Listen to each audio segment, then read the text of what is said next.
పిల్లలు ఇప్పుడు నేను ఇంగ్లీష్ లో వెజిటేబుల్స్ నేమ్స్ చెప్తాను. దాన్ని తెలుగులో ఏమంటారో మీరు చెప్పాలి. సరేనా? Brinjal, potato,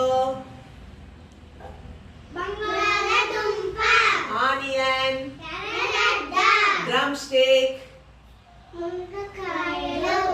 మునగకాయలు, ladies finger,